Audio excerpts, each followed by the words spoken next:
آج ہم اپنا ہسٹری پورشن شروع کر رہے ہیں جس کا پہلا چیپٹر ہے ارلی ہسٹری آف اسلام. یعنی اس چیپٹر میں ہم حضور صلی اللہ علیہ وآلہ وسلم کی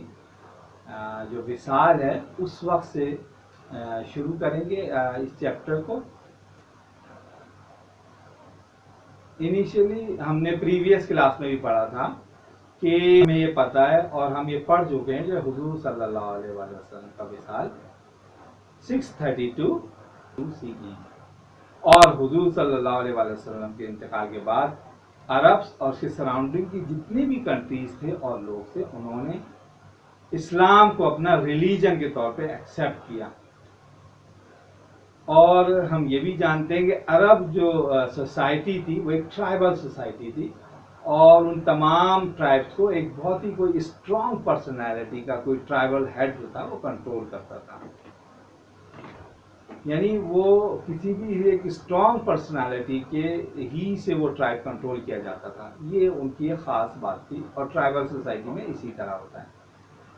لہٰذا جب حضور صلی اللہ علیہ وسلم ہمارے درمیان نہیں رہے اور اس دنیا سے پردہ فرما گئے تو اس وقت ان تمام ٹرائبس کو کنٹرول کرنے کے لیے بھی ایک بہت ہی اسٹرانگ پرسنالٹی کی ضرورت تھی. ادروائز یہ لوگ یہ سمجھ رہے تھے اور یہ سمجھتے تھے کہ اگر کوئی اسٹرانگ پرسنالٹی ان کے درمیان نہیں رہی تو مے بی یہ پاسبل ہے کہ وہ سارے جو ٹرائبس تھے اس میں موسٹ آف دم ریورٹ ہو جاتے. تو اس سے بچنے کے لیے ایک اسٹرانگ پرسنالٹی کی ضرورت تھی. تو اس وقت تمام جو ایلڈرس یعنی تھے جو حضور صلی اللہ علیہ وآلہ وسلم کے بہت ہی کلوز کمپینین سمجھے جاتے تھے جو ہر وقت ان کے ساتھ رہا کرتے تھے ہر وقت بہت یعنی ان سے زیادہ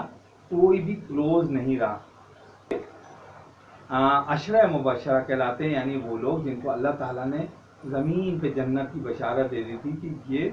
صحابہ جو ہیں جنتی ہیں. تو وہ بہت کلوز ہوتے تھے تبھی ان کو اتنا بڑا اعزاز اللہ تعالیٰ نے دیا.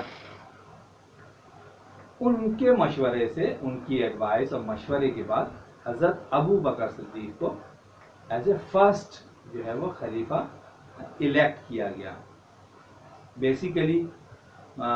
یہاں پہ کوئی کنگ پرنس اور پرنسز اور اس طرح کی کوئی اسلام اس طرح کی چیزوں کو نہیں مانتا اور اسی طرح کی چیزوں کو خاتمے کے لیے آیا تھا. لیکن اس کے باوجود اگر ہم کہیں کہ کوئی کنگ تھا یا کوئی پرنس تھا تو یہ غلط بات ہے. اسلام سب سے پہلا اسلام ایک واحد مذہب تھا جو کہ ڈیموکریسی کے لیے ڈیموکریسی کو جو ہے نا طور پہ آیا. ڈیموکریسی کو انٹروڈیوس کیا سب سے پہلے جمہوریت یا ڈیموکریسی کو انٹروڈیوس کیا. کیسے کہ انہوں نے کوئی بھی کھڑا نہیں ہو گیا کہ میں اب کنگ ہوں اب میں پورے عرب جو ہے کنٹری کو میں رول کروں گا. ایسا کچھ نہیں ہوا. وہاں سارے لوگ ایلڈرس اور بڑے جو لوگ تھے جو حضور صلی اللہ علیہ وسلم بہت کلوز کمپینین تھے انہوں نے یہ ڈیسائیڈ کیا اور الیکٹ کیا کہ اب حضرت ابو بکر صدیق جو ہے وہ خلیفہ ہوں گے اور پہلے خلیفہ بنے. یعنی اس زمانے میں جو ٹرائبل سوسائٹی تھی آج کے زمانے میں الیکشن جیسے ہوتا ہے وہ ووٹ سے نہیں دے سکتے تھے. آتے تھے اور ووٹ جیسے اب باکس میں ووٹ ڈالتے ہیں اور نوٹنگ ہوتی ہے شام کو کاؤنٹنگ ہوتی ہے اور جس کے سب سے زیادہ ووٹ ہوتے ہیں وہ پرائم منسٹر بن جاتا ہے. اس زمانے میں ظاہر بات ہے اتنے 1000-1500 سال 1500 ایئر اپروکس پہلے اس طرح پاسبل نہیں تھا اور وہ بھی ایک ٹرائبل سوسائٹی تھی. تو وہاں یہ ہوتا تھا اس وقت کہ جب ایک حضرت ابو بکر صدیق رضی اللہ تعالیٰ عنہ کو سلیکٹ کر لیا گیا تو ہر ٹرائبل ہیڈ آتا اور ان کے ہاتھ پہ بیعت کر لیتا یعنی میں آپ کو ایکسیپٹ کرتا ہوں ایز اے خلیفہ. جب وہ ٹرائبل ہیڈ ایکسیپٹ کر لیتا تھا تو اٹ مینس کہ اس کے جتنے بھی ٹرائبس ہیں وہ جس ٹرائبس کو ہیڈ کر رہا ہے وہ ٹرائب کے لوگ بھی اس کو ایکسیپٹ کر لیتے تھے. یہ ایک ٹرائبل سوسائٹی کا طریقہ تھا. لیکن جو میجورٹی کے جو ایکسیپٹ نے حضرت ابو بکر صدیق کو ایکسیپٹ کر لیا اس طرح سے حضرت ابو بکر صدیق پہلے خلیفہ جو ہے وہ چن لیے گئے. اور یہ ڈیموکریسی کی اس دنیا میں پہلی ایگزامپل قائم کی اسلام نے کہ اب کوئی کنگ اور پرنس اور پرنسز اور کوئن اس طرح کی کوئی چیز نہیں ہے. اب الیکٹ ہوگا ایز اے مسلم رولر اور وہ کون ہوگا جو فیئر آف گاڈ، اللہ کا خوف ہوگا، اور وہ لوگوں کی جو رسپانسبل ہوگا ان کے سامنے، ان کو جواب دے ہوگا اور ان کو آنسربل ہوگا، ایسا شخص کو جو ہے وہ ایز اے رولر الیکٹ کیا جائے گا۔ حضرت ابو بکر صدیق ایز اے رولر الیکٹ ہو گئے۔ حضرت ابو بکر صدیق کا کیا ٹائم تھا، یعنی 632 سے 634، یعنی مور دین 3 ایئرس تک، وہ مور دین سم تھنگ 3 ایئر جو ہے وہ ایز اے فرسٹ خلیفہ رہے۔ حضرت ابو بکر صدیق کو 2-3 ایسے بڑے اعزاز حاصل تھے جو کہ اور کسی صحابی کو حاصل نہیں تھے۔ یعنی ایک تو حضور صلی اللہ علیہ وسلم کے بہت ہی کلوز فرینڈ تھے حضرت ابو بکر صدیق، بچپن کے دوست تھے، اور پہلا جو اسلام لانے والے تھے حضرت ابو بکر صدیق تھے، یعنی حضرت خدیجہ رضی اللہ تعالیٰ عنہ کے بعد جنہوں نے اسلام قبول کیا وہ حضرت ابو بکر صدیق، یعنی حضور صلی اللہ علیہ وسلم کے بہت ہی قریبی دوست۔ دوسرا اعزاز کیا تھا، آنر کیا تھا، کہ وہ فادر ان لا بھی تھے حضور صلی اللہ علیہ وسلم کے، یعنی حضرت عائشہ صدیقہ رضی اللہ تعالیٰ عنہ کے فادر تھے حضور صلی اللہ علیہ وسلم کے دوست، ان کے فادر ان لا۔ اور جو سب سے بڑی جو آنر تھا، کیونکہ بڑے بڑے صحابہ جو تھے وہ اس پہ رش کرتے تھے کہ یہ کاش یہ آنر ہمیں بھی یعنی ملتا، تو کیا آنر تھا جب حضور صلی اللہ علیہ وسلم نے مکہ سے مدینہ کی طرف مائگریٹ کیا تو ان کے ساتھ کون تھے، حضرت ابو بکر صدیق ان کے ساتھ تھے، اور غار ثور میں جو ہے وہ کچھ دن اسٹے کیا تاکہ ان کے جو ڈھونڈ رہے تھے جو لوگ وہ واپس چلے جائیں، مایوس ہو جائیں، اور پھر یہاں سے مدینہ کی طرف وہ فردر جو ہے اپنا ٹریولنگ کو شروع کریں۔ وہ جو 1 یا 2 دن، جتنے دن بھی اس وہ کیو یا غار میں رکے، صحابہ کہتے ہیں کہ کاش یہ دن ہمیں بھی ملتے، کاش ابو بکر صدیق کی جگہ ہم ہوتے۔ تو یہ ایک بہت بڑا اعزاز تھا جو کہ حضرت ابو بکر صدیق کو حاصل تھا۔ کچھ ایسی چیزیں تھیں جس کی وجہ سے ایک آنر تھا حضرت ابو بکر صدیق کے لیے، لہٰذا ایک وہ پہلے خلیفہ بھی چوز کر لیے گئے اپنے کمپینینس کی وجہ سے، انہوں کو حضور صلی اللہ علیہ وسلم کے کلوز کمپینین تھے، انہوں نے حضرت ابو بکر صدیق کو پہلا یعنی فرسٹ کیلف جو ہے وہ چوز کر لیا۔ اچھا، حضرت ابو بکر صدیق رضی اللہ تعالیٰ عنہ کے بعد جو خلیفہ بنے وہ حضرت عمر رضی اللہ تعالیٰ عنہ بنے، ان کے بعد حضرت عثمان غنی رضی اللہ تعالیٰ عنہ خلیفہ بنے، اور پھر حضرت علی رضی اللہ تعالیٰ عنہ خلیفہ بنے۔ ان 4 خلفاء جو تھے انیشلی، ان کو خلفاء راشدین اور رائٹ گائیڈڈ کیلف کہا جاتا ہے، خلفاء راشدین کہا جاتا ہے۔ اور یہ بیسیکلی ایسے لوگ، ایسے اس پورے زمین پہ تھے لوگ جو حضور ان سے زیادہ حضور صلی اللہ علیہ وسلم کو کوئی بھی کلوز نہیں تھا، یعنی یہ ایسی ایگزامپل تھے نبی صلی اللہ علیہ وسلم کے ایگزامپل کے تھے، یعنی اس سے زیادہ کوئی کلوز نہیں تھے ان لوگوں سے، تو یہ ایک ایگزامپل تھے۔ اور ایسے ہی شخص ایز اے رولر چاہیے تھا جو کہ صحیح معنوں میں اپنے لوگوں کو گائیڈ کر سکے اور رول ماڈل بن سکے، یعنی وہ شخص جو تمام حضور صلی اللہ علیہ وسلم کی کوالٹیز کو جانتا ہو، ان کی باتوں کو جانتا ہو، ان کی باتوں پہ عمل کرتا ہو، اور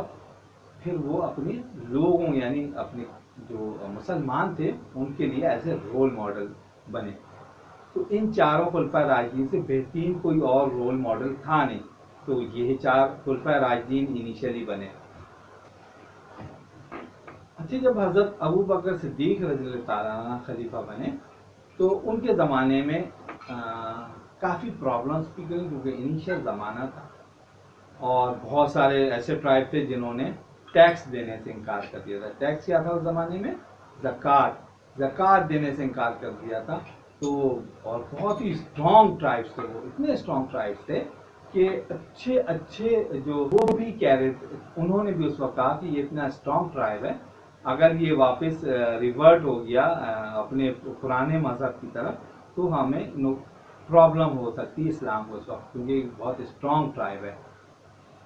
اور اگر یہ زکوٰۃ نہیں دے رہے تو کوئی بات نہیں، چھوڑ دیں کہ باقیوں سے لے لیں. لیکن حضرت عمر ابو بکر صدیق رضی اللہ تعالیٰ عنہ نے کہا نہیں، اور اگر انہوں نے تلوار نکال لی کہتے ہیں، اور ان کا کہ اگر آپ لوگ زکوٰۃ کلیکٹ کرنے اس ٹائم میں نہیں جائیں گے تو پھر میں خود جاؤں گا اور ان سے جنگ کروں گا کہ آپ کو زکوٰۃ یہ ٹیکس دینا ہی پڑے گا. اس کے علاوہ اور ایسے لوگ تھے جنہوں نے دوبارہ سے جو ہے نبوت کا دعویٰ کر دیا تھا کہ آئی ایم دا پروفٹ. یہ ان کو بھی اسٹاپ کرنا تھا اس بات کو، اور اس بات کی چیزوں کو ختم کرنا تھا کہ اب کیونکہ حضور صلی اللہ علیہ وسلم ہم سب جانتے ہیں کہ اللہ کے آخری نبی تھے، اب کوئی نبی نہیں آئے گا. اس کے بعد کوئی یہ کلیم کرتا ہے کہ میں نبی ہوں تو ایسے لوگوں کو سخت اس وقت زمانے میں کارروائی کی گئی، اور یہ کہا گیا کہ اور اس لیے بھی کی گئی کہ نیکسٹ ٹائم کسی کی ضرورت نہ ہو اپنے آپ کو ایز اے پروفٹ یا نبی کلیم کرنے کے لیے. تو ان کے خلاف اس وقت جو اس طرح سے لوگوں نے کلیم کیا کہ میں نبی ہوں، اور اس کے خلاف مسلمانوں نے کارروائی کی، ٹیکس نہیں دیا. اور ایک بہت بڑی اور چیز ہوئی کہ یہ پرابلم تو نہیں ہوئی لیکن ایک بہت بڑا کام ہو گیا کہ قرآن کو جو ہے ایک کمپائل صورت میں لے کے آیا گیا. ایک دفعہ ایک جنگ ہوئی کسی جگہ پہ، تو وہاں بہت سارے صحابہ جو تھے وہ شہید ہو گئے، اور وہ صحابہ شہید ہوئے جو کہ حافظ تھے. بہت بڑی تعداد صحابہ کی اس جنگ میں شہید ہو گئی. تو اس وقت یہ خیال ہوا کہ اگر اسی طرح جنگ ہوئی اور صحابہ شہید ہوتے گئے تو قرآن کے حافظ کم ہوتے چلے جائیں گے، اس لیے ریٹن فارم میں قرآن کو ہونا بہت ضروری ہے. ریٹن فارم میں تو تھی لیکن ایک پراپر کمبائنڈ بک فارم میں جو تھا وہ ہونا بہت ضروری ہے. تو اس وقت پھر یہ جو بڑے اور بہت ہی کلوز کمپینین تھے جو اس وقت سارے جو باتوں کو ڈیل کر رہے تھے، سارے صحابہ بیٹھے ایک جگہ اور انہوں نے اس بات کو ڈیسائیڈ کیا کہ ایک جو ہے قرآن کو ہم کمپائل کر کے ایک بک کی صورت میں لے کے آ رہے ہیں. تو یہ ایک بہت بڑا کام ہوا، قرآن کو ایک کمپائل کیا گیا. کمپائلیشن آف قرآن جو ہے حضرت ابو بکر صدیق کے زمانے میں یہ ایک بڑا کام تھا. دیکھو یوں کیا ہوا نظر آ رہا ہے، دیکھ لو آ رہی ہے وہ کیا نہیں آ رہی ہے نا، ذرا سی نیچے کریں. اس سے پہلے آئی ہوگی اس کا مطلب. دیکھیں گے.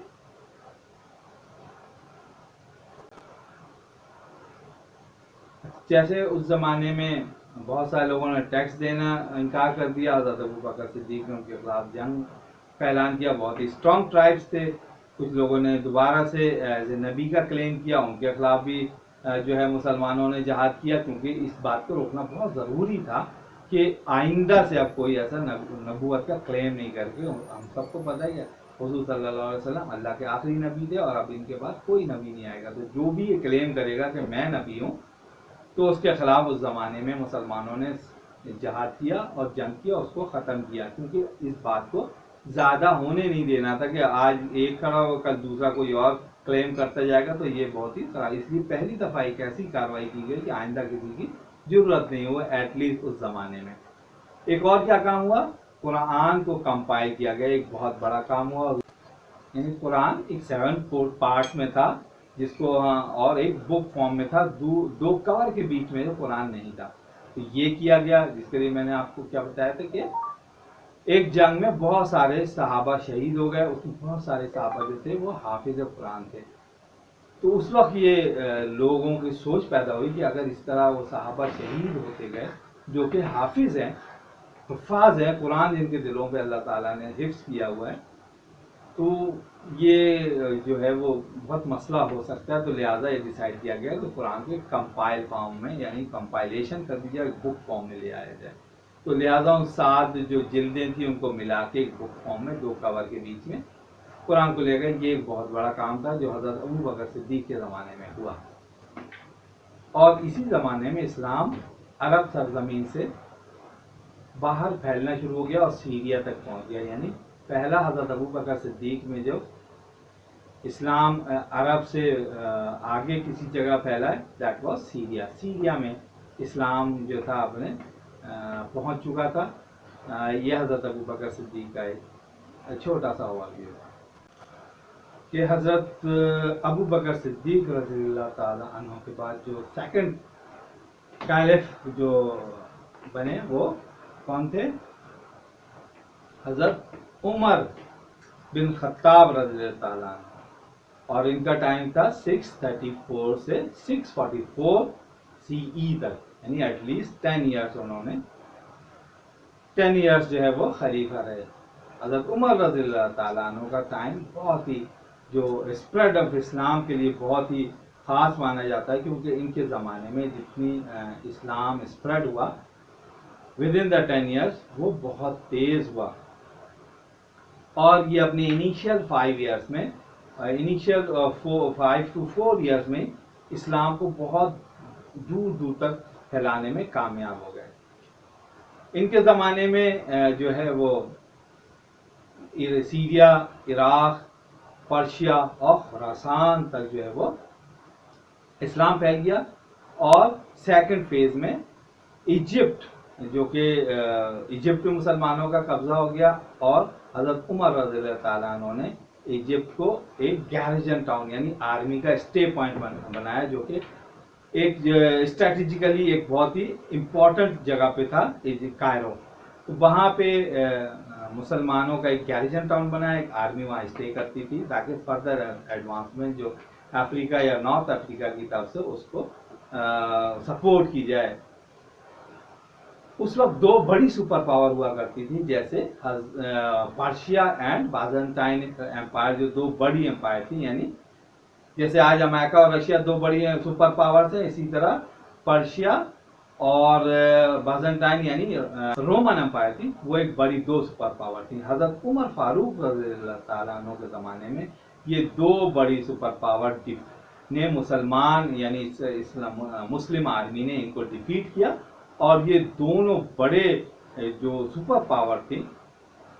مسلمانوں کے انڈر کنٹرول آ گئے، اور یہ دونوں کام حضرت عمر رضی اللہ تعالیٰ عنہ کے زمانے میں، اور فردر ایسٹ یعنی خراساں ایران سے آگے تھا، خراساں اور آلموسٹ جو سندھ کا بارڈر یعنی پورا بلوچستان، خراساں اور فردر سینٹرل ایشیا تک جو ہے وہ مسلمانوں کا جو ہے وہ اسلام پھیلتا چلا گیا۔ یہ سب حضرت عمر فاروق رضی اللہ تعالیٰ عنہ کے زمانے میں ہوا، اور یہ جو سب سے بڑی ریمارکیبل بات یہی تھی کہ حضرت عمر فاروق رضی اللہ تعالیٰ عنہ کے زمانے میں دو بڑے جو سپر پاور تھی ڈیفیٹ کیا، اور وہ دونوں انڈر کنٹرول مسلمانوں کے آ گئے، اور یعنی بازنٹائن رومن امپائر جو سیریا اور فردر ناردرن افریقہ یا یہ علاقہ تھا، اور پرشیا یعنی ایران جو وہ ایک تھا، یہ دونوں انڈر مسلمانوں کے کنٹرول میں ہے، اور آج یہ دونوں اللہ کے فضل سے مسلم کنٹریز ہیں اور یہاں کے رہنے والے مسلمان ہیں۔ اس کے علاوہ جو تھا بیت المقدس یعنی یروشلم کا جو ہے 50% وہ مسلمانوں کے انڈر کنٹرول آ گیا، اور ٹوٹل فلسطین پہ جو ہے وہ مسلمانوں کا قبضہ ہو گیا، تو ایک اور ساؤدرن میں یمن میں تھا، اور اس سے ایک بہت بڑے علاقے پہ جو ہے وہ مسلمانوں کا کنٹرول ہوگا۔ یہ سارے تقریباً وہ علاقے تھے جسٹ فار نالج کہ جہاں حضور صلی اللہ علیہ وآلہ وسلم نے اپنے زمانے میں ان 8 ڈفرنٹ کنٹریز کے ہیڈ کو جو لیٹر لکھے تھے، یہ بیسیکلی وہی 8 جگہیں تھی۔ آپ دیکھیں گے حضرت عمر فاروق رضی اللہ تعالیٰ عنہ نے اپنے زمانے میں انہی 8 جگہوں جن لوگوں نے حضور صلی اللہ علیہ وسلم کے اس لیٹر کو، اس خط کو ریفیوز کیا، اور اسلام جو اللہ کے نبی صلی اللہ علیہ وسلم نے اپنے اس خط کے ذریعے اسلام کی دعوت دی تھی، یعنی ایجپٹ کا جو گورنر رولر تھا، یا پرشیا کا رولر تھا، یمن اور رومن امپائر تھی، بحرین اور یمن، اور اسی طرح کے ڈفرنٹ جو 8 جگہوں پہ حضور صلی اللہ علیہ وسلم نے وہ لیٹر لکھے اور اللہ کا پیغام پہنچایا، ان سب نے ریفیوز کیا، لیکن ایٹ دی حضور صلی اللہ علیہ وسلم کے اس دنیا سے پردہ فرمانے کے ودن 10 ایئرس سے پہلے وہ تمام 8 کی 8 جگہ پہ جہاں اللہ کے نبی نے خط بھی بھیجے تھے اور اسلام کا پیغام پہنچایا تھا، آج وہ سب کے سب اسلام کے پیغام وہاں پہنچ چکا تھا اور مسلمانوں کے انڈر کنٹرول وہ علاقے آ گئے تھے۔ یہ ایک بہت بڑا